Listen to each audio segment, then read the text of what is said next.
La justicia federal esta semana falló a favor de esos correntinos. Son más de 400, si no me equivoco, cerca de 500 los que fueron beneficiados por esta medida.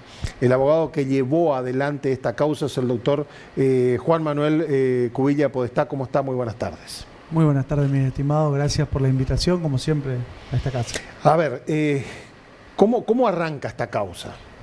Más allá del resumen que hice, ¿cómo arranca desde el punto de vista judicial? Muy bueno el resumen. Debo destacar que fue los primeros días de enero. Esta gente... y lo grave no fue tanto las medidas que tomaron, sino las cosas que hicieron. Manuel Adorni, en conferencia de prensa frente a todos los medios nacionales, publicó, y lo hicieron también en el Boletín de la República, nombre, apellido de una lista de 4.000 a 5.000 personas, que luego se terminó siendo de 18.000 personas en todo el país. Se le formó una causa en Comodoro Pi por ser defraudadores del Estado. La lleva un pomposo fiscal, digo siempre yo. Supuestamente esta información estaba chequeada y él fue uno de los impulsores de esta medida, el doctor Marijuán. Y con bombos y platillos se anunció que se había dado un golpe a la corrupción. 500 familias correntinas fueron excluidas del Potenciar Trabajo, que es un programa que ayuda a los trabajadores informales, es decir, eso que necesitamos todos, eso que hacen a la comunidad, al barrio. El profesor de matemática que da clase particular en el barrio, el albañil, el electricista que no llega a fin de mes y que necesitaba de esta ayuda del Estado justamente para eso, sin previo aviso, sin posibilidad de escucharlo y con un procedimiento sesgado, con ideología, porque acá debo decirlo, hablaban de reducción del gasto público y de corrupción, pero no chequearon los datos y tomaron esta medida dejando sin el ingreso que necesitaba esta gente y sin aviso, porque eso también es importante, no solo dejarlo sin ingresos, sino sin previo aviso, es decir, te vas a buscar la plata para pagar el alquiler, para pagar la comida y no tener la libreta del almacenero, y lo hicieron sobre la base de información falsa. Lo grave es que trabajaron sobre mentiras y hicieron que el Estado Nacional publicara esto, tomara las medidas que tomara sobre información falsa. Lo que dijo la Cámara Federal de Apelaciones, señores, ustedes no pueden manejarse con información falsa. Discuten ahora el Gobierno Nacional y el Gobierno de la provincia de Corrientes quién es el autor de esta información, porque el Gobierno Nacional le echa la culpa al gobierno de Gustavo Valdés diciendo que la información vino de ahí. El gobierno de Gustavo Valdés dice que nadie entiende cómo cruzó la información Nación, pero que ellos la información la subieron bien. Y acá estamos discutiendo, la Cámara dice, bueno, esa discusión se corre para un costado porque acá hay derechos humanos, hay gente que no come, hay gente que se quedó sin poder pagar la luz, el agua en plena crisis. Así que primero solucionémosle la situación a las familias. La información era falsa, deben responder, deben pagar las cuotas debidas con intereses y deben reincorporar al programa a la gente que no hace ni 6 meses le dijeron defraudadora del Estado. Imagínense una persona de Corrientes tomando mate, una persona humilde en el barrio, le avisan que su nombre está en una lista que aparece en Infobae, en Clarín, que busque. Le dicen que Marijuán la va a venir a buscar desde Buenos Aires, que va a estar presa. Imagínense encima que no puede pagar ni la garrafa porque le sacaron el plan que ella estaba esperando. Plan le dicen, pero es una ayuda para trabajadores. Quiero dejar claro eso, porque el Potenciar Trabajo tenía esa lógica. Más allá que hay otros planes de ayuda económica, este era especialmente destinado a esa gente, ¿no? ¿Todas estas personas que sufrieron este daño fue del último gobierno de Alberto Fernández o ya desde que arrancó el Potenciar Trabajo están cobrando? Porque también eso fue lo que se informó, por lo menos con la gente que se hizo una pensión no contributiva, con la radiografía de un perro, por ejemplo, en el lado del Chaco, hicieron todo el año 2023. ¿Los de ahora eran de este año o de cuándo fueron, si tenés el dato? Primero y principal, el Potenciar Trabajo, sin mal no me equivoco, es post-pandemia. Se crea post-pandemia como una respuesta, así que evidentemente todos, no hay absolutamente ningún Potenciar Trabajo que no tengan. Pero yo quiero salir de esa lógica. Bien. Y acá explico por qué, y la Cámara también lo dice. Hay que salir de la lógica de la discriminación. Hoy hablabas de la cuestión de Mondino y hablaban de una auditoría en el Ministerio de Relaciones Exteriores. ¿Auditoría qué? ¿Auditoría ideológica? Parece que nos estamos olvidando que el Estado es algo que trasciende a las ideologías. Por supuesto que elegimos con ideología, tenemos opiniones, pero el Estado, y eso es lo que pasó en este caso, tiene que tomar resoluciones sobre la base de la razón. Tiene que tomar en base a nuestra Constitución, en base a las normas. Y eso es lo que está fallando. ¿Por qué? Porque un Estado no puede manejarse sobre un pensamiento ideológico que no está en la Constitución, que no está autorizado y debe ser racionalizado. Yo no puedo suspender un plan social a gente que lo necesita o una ayuda económica sobre la base de qué pensamiento político tienen. O puedo dejar a alguien en el Estado o no en base a que está prohibido. Entonces, hablar de ese nivel ya inclusive, y que nosotros lo naturalizamos porque tenemos hoy una violencia discursiva por parte del gobierno, hace que pasen estas cosas, porque nos dice que está reduciendo el gasto público, pero tal vez reduzca el gasto público en base a deuda y demás, pero el gasto público interno que se está generando con los juicios, con la gente despedida, mal despedida, con los actos administrativos que no se saben hacer, con los daños y perjuicios que genera. Ahora viene una etapa distinta. Esta gente fue expuesta y se cometió un delito con ellos. Calumnias graves. Se los acusó de defraudadores frente al Estado Nacional. El Estado Nacional los acusó. Un funcionario como Adorni salió hablando de que eran corruptos, de que eran defraudadores. Ahora van a tener que responder no solo el Estado Nacional y el provincial y los funcionarios intervinientes, sino a título personal cada uno de los que hicieron esto. Mari Juan inició una causa penal en Comodoro Pi que llega ahora a Corrientes y que después de esta vergüenza espero se archive, pero es un papelón jurídico. ¿Cómo llega esta causa judicial ahora a Corrientes? Porque van a empezar a llegar las notificaciones para declaraciones o cómo, porque o se le transfiere a la Justicia Federal de Corrientes que se haga cargo de los casos de acá. Ya estaba en Corrientes. Es más, nosotros lo usamos como prueba en estos expedientes. Estaba en Corrientes. No los llamaron a declarar porque hicimos esta acción y porque se dieron cuenta que habían metido la pata. Nos los llamaron a declarar porque es peor. Imagínate hacerle gastar en abogados defensores a esta gente que encima que le cuesta llegar a fin de mes. Claro. Llegó, pedimos el expediente y la verdad que debo destacar la valentía, no la valentía, lo técnico, lo claro, lo preciso de la Cámara Federal de Apelaciones en contraste con la vergonzosa sentencia del doctor Juan Carlos Vallejos, del juzgado federal número 1, a cargo del juzgado federal supletoriamente número 1, que rechazó la medida pese a haber constatado todos estos elementos. Es necesario que nuestros jueces controlen la legalidad de los actos del gobierno, o si no, no estamos en una república, no estamos en una democracia como corresponde. Necesitamos jueces valientes, lo vengo diciendo creo que cada vez que hablamos de distintas causas que me ha tocado llevar adelante, necesitamos jueces valientes que hagan valer nuestra Constitución. Gracias a Dios la Cámara Federal, los 3 votos, no 1, no 2, no la mayoría, los 3 votos. Fue unanimidad. Unanimidad, y no solo eso, te dejo una por haberme invitado, te dejo la enorme, por haberme invitado a ambos, le dejo, hoy fue el segundo fallo, y quedan 10 causas más en trámite. ¿Cuántas personas involucran todas las causas pendientes? Las que ya tuvieron fallo. Casi 100 personas. Casi 100 personas. Pudimos nada más que llegar con nuestras limitaciones, somos un estudio jurídico de Corrientes, con nuestras limitaciones. Sabemos que hubo casos en Chaco, sabemos que hubo casos en Misiones de la misma naturaleza, que eran mentiras, que eran información mal cruzada. Entonces, si uno se va para hacer una alegoría de cómo ejecuta e investiga la corrupción, tiene que investigarla bien. Nadie dice que los corruptos no vayan presos, todos tienen que ir presos, pero no se puede, sobre pretexto de mostrar una imagen de eficiencia, afectar a gente inocente. Exacto. Ahora, ¿esto planta jurisprudencia que puede repetirse en otras provincias? Lastimosamente la acción que hicimos se llama una acción de amparo, tenían 30 días para iniciar desde el momento de la resolución, momento que pasó ya en marzo de este año.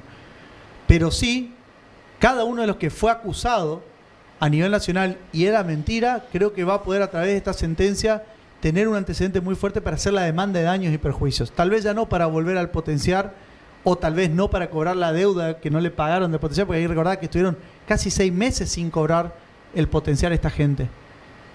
Y lo que implica, ¿no? La deuda del alquiler, el no haber podido pagar los intereses de la luz, del agua. Entonces, todo lo que implica el trastorno emocional y familiar que implica para una familia esto.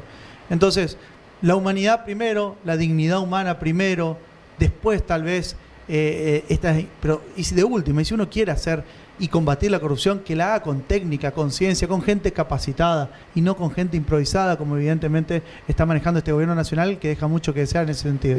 Juan Manuel, hoy se conoció, te cambio de tema, no tiene que ver con esto y es de otra provincia, pero se conoció un hecho muy grave y que pone duda y por supuesto sobre cómo se están manejando las cosas en algunos aspectos.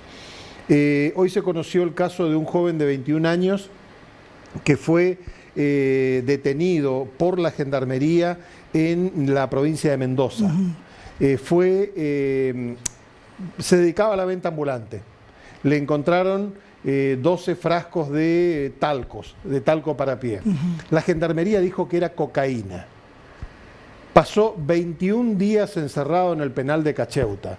Mientras tanto le robaron todos sus bienes, sus pertenencias, todo lo que tenía le robaron.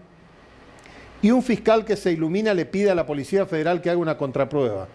Y resulta que no era cocaína, sino era talco. Profundo, ¿no?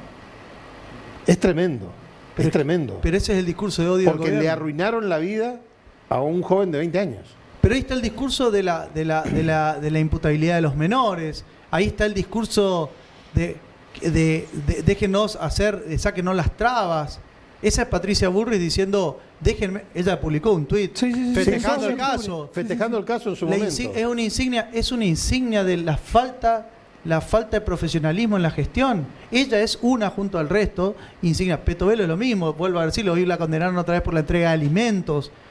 Son gente improvisada manejando el gobierno. Y no el gobierno, cualquier gobierno, el gobierno nacional. Y en ese contexto parece que el único ministerio que para ellos importa es el Ministerio de Economía, pero realmente las carteras de gobierno tienen una finalidad. Y acá no es solo una cuestión de dinero, es una cuestión de técnica. Si uno no tiene garantías en un proceso, pasan estas cosas. Si uno entiende que el Estado, que el policía va a hacer siempre la tarea perfectamente, no entiende el Estado.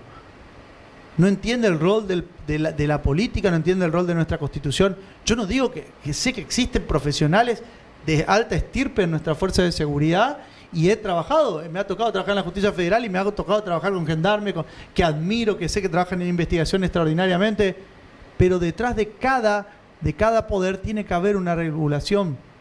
Porque si no volvemos a la época del rey y del emperador que decidía sin importarle la ley, sin importarle la Constitución. Creo que estamos muy metidos y creo que el odio ha calado tanto en nosotros que estamos, sin importarnos la ley, sin importarnos las garantías, es castigo. ¿Para quién? ¿Para quién es el castigo? ¿Para un hombre que vendía talco? ¿Para un correntino que recibía 60.000 pesos de ayuda todos los meses para poder llegar a fin de mes? ¿Para quién es el castigo?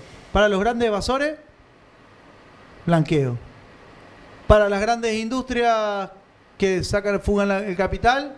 Posibilidades y facilidades. Para la gente de a pie, para la gente como nosotros, castigo, represión y falta de ley, digamos. ¿Y qué se puede hacer ante esta situación? Enorme, ¿no? Primero, sí, lo que nos pasó acá en Corrientes.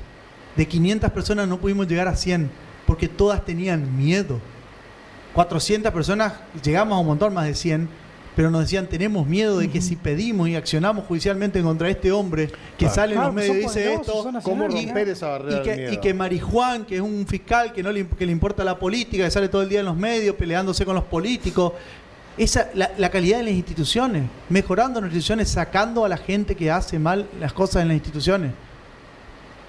Entonces, y además, haciendo valer nuestros derechos. Piérdanle el miedo al abogado, piérdanle el miedo a la justicia. Hay que ir a la justicia. Pierdan el miedo a hablar de los jueces, porque los jueces tienen que empezar a acostumbrarse a que hablen de ellos. ¿Por qué? Porque estamos en una república y es necesario hablar de jueces, de procedimientos. Si tenemos que cambiar los jueces, hay que cambiarlo, hay que hacer una reforma en la justicia, lo sabemos hace rato. Tenemos jueces que juegan más a la política de lo que juegan a brindar un servicio como corresponde a la república. Entonces, insisto, se habla mucho de república, el nombre de varios partidos tiene que ver el sistema republicano, es república, sí. Y en realidad lo que se está buscando es entronar el poder, y eso no es la democracia, eso no es la política, eso no es la justicia, ni tampoco es la Constitución que nosotros tenemos. Ante esta difamación que hubo, ¿se puede hacer un pedido de juicio político? Sin duda que se puede hacer. El problema es quién va a votar un juicio político hoy. Si cuando hablamos de financiamiento educativo, la gente que estudia en la universidad pública termina votando a favor de una ley que castra el financiamiento de las universidades. Si cuando se habla de la reducción de la inimputabilidad, están viendo si los videos de TikTok tienen más o menos visitas cuando hablan a favor o en contra, que pensar en los guricitos, que así como ese chico pueden tener talco y terminen en una unidad penal junto con un violador, junto con una persona que no deberían estar juntos. Cuando importa más cómo mide el discurso de odio, entonces la verdad que ahí siento que es difícil, ¿no? Pero bueno, queda la justicia por ahora para poder hacer este camino y trataremos en lo posible. Este caso fue pro bono de nuestro estudio. Realmente no tuvimos ferias, 100 personas, imagínense en enero, pleno verano. Quemamos una impresora, porque el ministerio, imagínate lo improvisado que son, que el ministerio no tenía sede, no tenía alta de usuario electrónico, no podíamos, ahora se notifica todo electrónico, bueno, ellos no, tuvimos que hacer la cédula de la vieja escuela. Imagínate una demanda con 100 personas, con fotocopias de DNI, llevarlo, fuimos a Buenos Aires, no había mesa de entrada, porque el nuevo edificio del ministerio no tenía mesa de entrada. Tuvimos que pedirle una ordenanza que estaba ahí, por favor, firmarnos. No, la ministra está arriba, pero no quiere firmar, no, pero tiene que firmarla, hay que explicarle que firme. No había nos gobierna gente improvisada. Entonces es bastante grave, ¿no? Juan, y ahora la gente que perdió el potenciar trabajo, ¿le van a devolver de alguna u otra manera o cómo sigue el tema? De las 100 personas que nosotros presentamos en juicio, salvo 8 o 9 que estimo la Cámara va a ordenar que vuelvan, la mayoría ya volvió con una medida cautelar que logramos en marzo. Bien. Este fallo es definitivo. Lo que pasa es que habíamos logrado una medida cautelar, pero después el juez terminó dictando una sentencia en contra. Claro. Y ahora la Cámara Cámara revoca este fallo vergonzoso del juez Vallejo, fueron varios, y dice, no, tienen que volver y además se le tiene que pagar. Muchos están adentro de los nuevos planes, van a tener que pagarle la deuda que queda, pero ahora queda esa vía abierta de, me trataste de defraudador, dijiste que yo era un estafador, eso dijeron. Y no solo eso, todavía están las noticias colgadas en Clarín, en Infobae, con los nombres y apellidos de ¿Planean pedir que esas, porque hay un camino legal para esto, planean pedir que esas informaciones sean borradas o eliminadas? Creo que hoy no, hoy son pruebas todavía. Bien.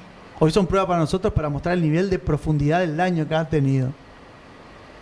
Más que la borren, vamos a pedir primero las disculpas públicas, la indemnización, una cuota monetaria por la indemnización por el patrimonio personal, específicamente Petovelo, Manuel Adorni y un grupo de funcionarios que se encargaron de publicar, incluido el fiscal Marijuán. Vamos a hacer que respondan de forma particular, con su plata. Porque si no, sería muy triste, ¿no? Que Milei pague la indemnización con plata del Estado, es decir, con la nuestra. Claro. Le vamos a pagar con la nuestra, como él dice, ¿no? Entonces vamos a pedir que cumplan con sus fondos personales y vamos a ver el nivel de responsabilidad también de los funcionarios del gobierno de la provincia de Corrientes. Aquí también hubo un problema muy grave. La Cámara nos dejó la tarea para investigarlo en otra causa. Bien. Pero la información tiene en principio su origen en la provincia de Corrientes, fue la que remitió la información. Y aunque haya negativa, el fiscal Marijuán hasta el día de hoy viene mostrando el papel que le mandó la secretaría correspondiente del sistema de la provincia. Entonces estamos en esta situación, veremos hasta dónde llega la investigación de quiénes son responsables y que los responsables paguen con su pecunio, con su plata, con la de ellos, no con la nuestra, y que de esa manera podamos garantizar que esta gente tenga una reparación por lo que sufrió. Doctor Cuilla Podestá, muchas gracias por la visita. Siempre a ustedes por el interés en la causa y por invitarme y darme voz.